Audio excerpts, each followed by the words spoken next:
This month I took Magnolia to another historic site, this time Patrick Henry's Scotchtown.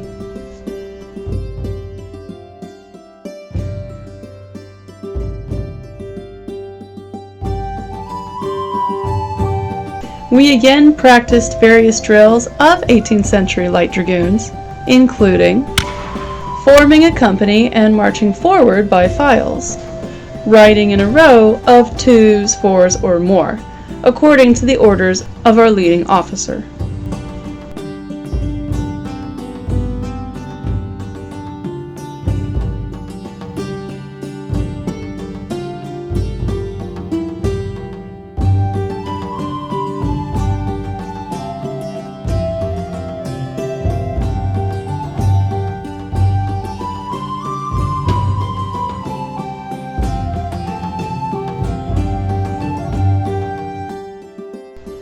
Running these various drills with this many horses was new for her.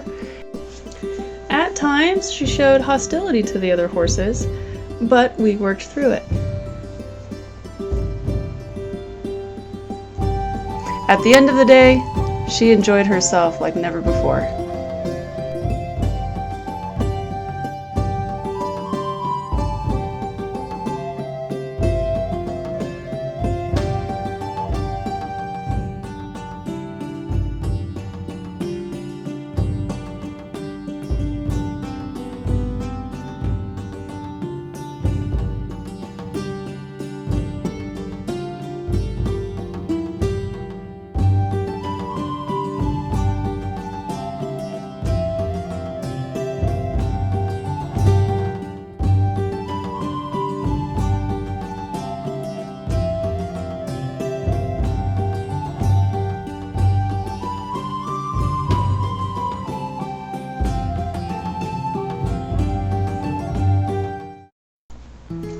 A study of the man himself, Patrick Henry, is certainly called for after having explored this terrain.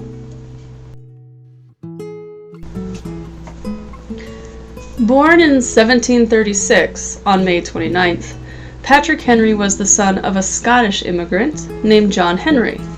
His mother was a well-educated woman named Sarah Syme. It was her family that came from some considerable fortune. But despite this, Patrick Henry was not formally educated, and he never went to university. Instead, his parents educated him. His father tutored him, and his mother provided him religious education. She exposed him to talented speakers throughout his young life, including many Presbyterian ministers who traveled across the states. Well, needless to say, Henry picked up on this skill. When he was 18, in 1754, Henry married a young lady named Sarah Shelton. Patrick and Sarah had known each other from childhood and fell in love. Henry, like most people of the colonies, then tried to become a self-sufficient farmer. But records indicate that bad droughts were making that impossible. Instead, then, he had to work at a tavern with his father-in-law in Hanover. He learned to serve guests and entertain them, using his skills with a fiddle to perform. He eventually became a sort of de facto manager of the tavern. It was here that he met the later famous Thomas Jefferson, who was 6 years his junior. Well, Jefferson stayed at the tavern during his travels, and the two became friends. Well, during this time, Henry began to study law. He was determined to make something of himself, and being self-driven, Patrick was determined to pursue a career as a lawyer.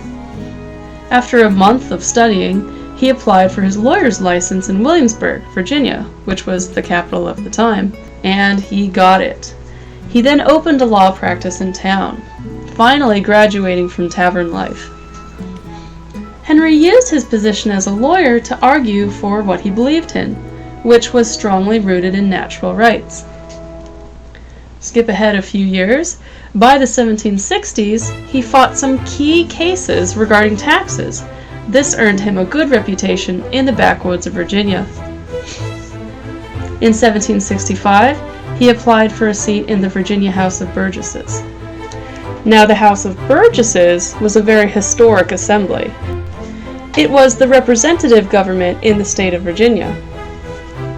It was formed in 1619, originally in the Jamestown colony, and it was the first republic government formed in America by colonists. By Patrick Henry's time, it was the lower house of the Virginia legislature, and Patrick was responsible for representing people living on the frontier. He had to look out for their interests against oppressive aristocracy. In 1765, Patrick, along with nearly everyone else, was facing fully the highly contentious Stamp Act, which was a series of high taxes on paper. This ended up hurting many of his clients and making his representative body furious. Fortunately, the Stamp Act was replaced a few months later because it outraged the colonists so badly. But it started a string of ugly feelings in the hearts of many Americans. By 1770, a slew of similar issues were causing a major rift between a lot of these Americans and British Parliament, especially since the Americans felt they were not getting full representation in British court. And when the king sent soldiers to be present in many harbor towns to sort of militarily oppress and intimidate the rebellious citizens, it offended even the peaceful citizens. And that was the straw in the camel's back. Tensions were heating up between the states and the crown. Well, in 1771, Patrick Henry, with his wife Sarah, purchased Scotchtown. Prior to this, their big family had lived in a small farmhouse. But Scotchtown, in contrast, was a house built in the 1720s and at its time was one of the biggest houses in Virginia. It certainly wasn't the grandest home by the time Henry purchased it, but Scotchtown was hopefully going to be a place for his family to fit in, for his wife and children to rest, and peacefully and conveniently be a little out of the way of political tensions. The Henrys, after all, needed this with a lot of mouths to feed. In the summer of 1774, Henry attended the first of a series of Virginia conventions held by the Burgesses. These would be a series of 5 meetings after the Boston Tea Party. Traditionally, they were an assembly of delegates who generally made fundamental law for the Commonwealth. But now they were discussing the growing issues with their mother country. They needed to decide on the future between Virginians and Britain. That same year, in the fall of 1774, Patrick Henry helped create the First Continental Congress, which was the first ever body of delegates elected from each of the 13 colonies to meet in Philadelphia. They were designed to balance out the interests of the different colonies and also establish itself as the official colonial liaison to Great Britain. Well, Patrick won the election to that body to represent Virginia, and would be present in Philadelphia when needed. Sadly for Patrick Henry, things were not only tumultuous politically, but were harsh at home too. This is a very personal aspect of Patrick Henry's story, one that may not have gone down in common history, but is fairly intriguing and very important to understanding all this man struggled with. His wife, Sarah, whom he had grown up with and loved dearly, had been suffering from some severe mental health emergencies. The couple had had 6 children together. Somewhere around their 4th child, a daughter named Annie, Sarah showed signs of emotional decline. According to a distraught letter that Patrick's mother had written to him, it was after having her 6th child in particular, a son named Edward, or Neddy for short, that Sarah became increasingly unwell, and the whole family seriously worried. It is unknown exactly what the causes of her illness were. The most obvious answer was a severe postpartum psychosis, or maybe a fungal infection affecting her mental stability. Regardless, Sarah was suffering, and so too was her family. She exhibited signs of being deeply unsettled, showing behavioral changes, such as mood swings and even hallucinations and delusions. Patrick and the house staff were largely at a loss of what to do, as she even became violent at times. It was to the point that she had to be restrained by a straight dress, which was an early form of a straitjacket, so as to prevent her from harming herself and others. Patrick knew he had to do something to help his wife and keep caring for his family, Well, Patrick had an option. The first psychiatric hospital in the country had recently opened in Williamsburg, and Sarah's private doctor had suggested she go there as an inpatient. But Patrick simply refused. While the place, called the Eastern State Hospital, represented progress and was a sort of breakthrough in caring for the mentally ill, supposedly, Patrick worked in Williamsburg and frequented the area, and was likely aware of the harshness of this asylum atmosphere. His loving refusal to place his wife in the hospital would mean she could be spared that harsher reality. He instead arranged to provide care for her at home. With help from the household staff, including the children and trustworthy people, even people who were enslaved, Sarah could stay at home, especially since Patrick still had to serve his role in the troubled state government. Patrick would visit and care for Sarah regularly. Their oldest daughter, Martha, nicknamed Patsy, who was only 18 at the time and was a newlywed, moved in with her husband to help provide full-time care for her mother. Patsy even became a mother herself while caring for her mother. She and her older siblings would raise the younger children and help care for and direct the household staff. Patrick's mother would also come to help. Basically, the whole family had to come together. Well, a woman in the household, who was a lady who was enslaved, was trusted fully in caring for Patrick's wife. She would be her bedside companion. Now, Patrick Henry's feelings toward slavery were similar to Washington, one leaning more toward abolitionism. Patrick even referred once to slavery as a lamentable evil.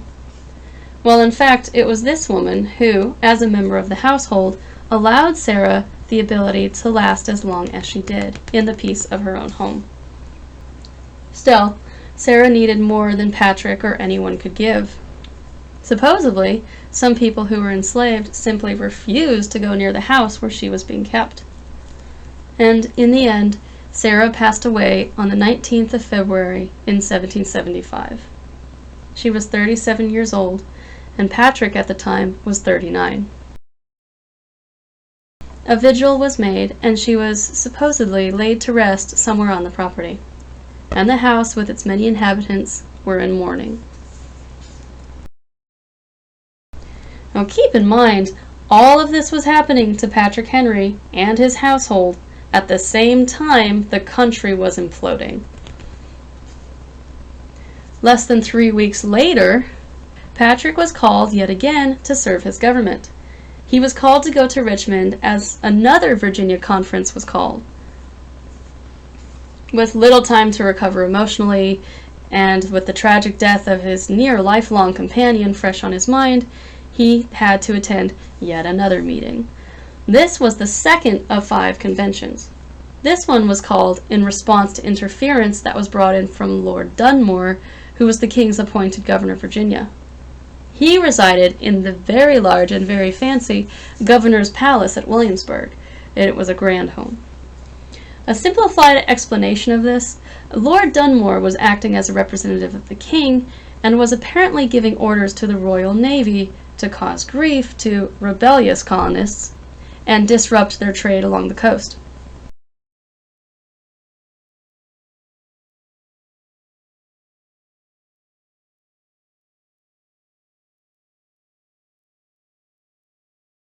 Yet again, for the military to do this around relatively peaceful citizens was a step too far. Well, this convention, meant to discuss these problems, was going to be where Patrick Henry would go down in history. Keeping in mind all he's been through at this point, it was here that he gave the most famous speech of the entire Revolution.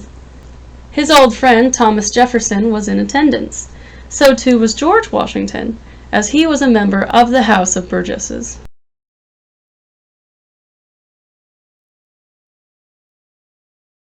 This is no time for ceremony. The question before the House is one of awful moment to our country. For my part, I consider it nothing less than a question of freedom or slavery, and in proportion to the magnitude of the subject ought to be the freedom of the debate. It is only in this way that we can hope to arrive at the truth and to fulfill the great responsibility we owe to God and to our country. Now, should I keep back my opinions at such a time through fear of giving offense, I should consider myself as guilty of treason toward my country and an act of disloyalty toward the majesty of heaven, which I revere above all earthly kings. Mr. President, it is natural for men to indulge in the illusions of hope. We are apt to shut our eyes against a painful truth. For my part, whatever anguish of the spirit it may cause, I am willing to know the whole truth, to know the worst, and to provide for it. I know of no way of judging the future but by the past.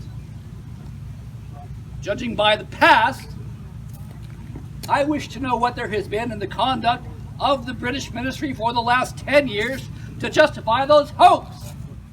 Has Great Britain any enemy in this quarter of the world to call on but such accumulation of navies and armies? No, sir, she has none. They are meant for us. They can be meant for no other. And what have we to oppose them? Shall we try argument? Sir, we have been trying that for the last 10 years. Have we anything new to offer upon the subject? Nothing. We have held the subject up to every light of which it is capable, and it has all been in vain. What terms shall we find which have not already been exhausted? Let us not, I beseech you, sir, deceive ourselves further. We have done everything which could be done to avert the storm that is now coming on. We have petitioned, we have remonstrated, we have supplicated, we have prostrated ourselves before the throne and implored its interposition to arrest the tyrannical hands of the ministry and the parliament. Shall we gather strength through irresolution and inaction? Shall we acquire the means of effectual resistance by lying supinely on our backs and hugging the delusive phantom of hope till our enemies shall have shackled us hand and foot?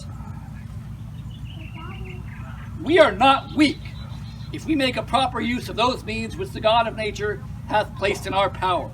3 millions of people, armed and in the holy cause of liberty, and fighting in such a country as that which we possess, are invincible by any means our foreign enemies can send against us. Besides, sir, we shall not fight the battle alone. There is a just God who presides over the destinies of nations, who will raise up friends to fight our battles for us. The battle is not to the strong alone. It is to the vigilant, the active, the brave. There is no retreat, but in submission and slavery. Our chains have been forged, their clanking may be heard upon the plains of Boston. The war is inevitable, and let it come. I repeat it, sir, let it come. It is in vain to extenuate the matter. The gentleman may cry, peace, peace, but there is no peace. The war is actually begun. The next gale that sweeps from the north will bring to our ears the clash of resounding arms. Our brethren are already in the field. Why stand we here idle?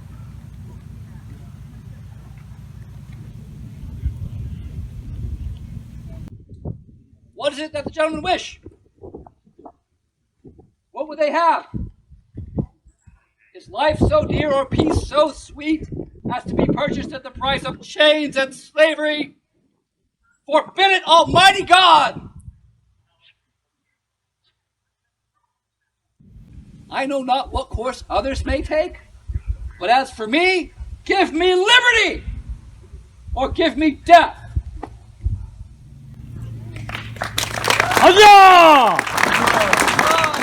Fortunately, Patrick Henry's life, which had been tumultuous, would have a promising future after all. He meets, courts, and marries the lasting love of his life, a Miss Dorothea Dandridge. Interestingly enough, she was the cousin of Mrs. George Washington, Martha, whose maiden name was also Dandridge. Patrick was some 20 years her senior, but the two reportedly had a very happy marriage. A healing widower, Patrick seemed drawn to Dorothea, not only for her looks, but also a keen intelligence she had, and after spending some time together, they fell in love. Not letting the tensions of war stop him, Patrick and Dorothea married on October 25, 1777. He was a caring and doting husband, and she was his confidant and loving partner.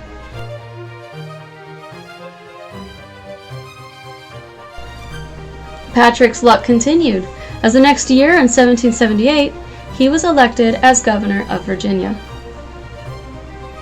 Then he and his new wife moved into the governor's palace in Williamsburg that same year.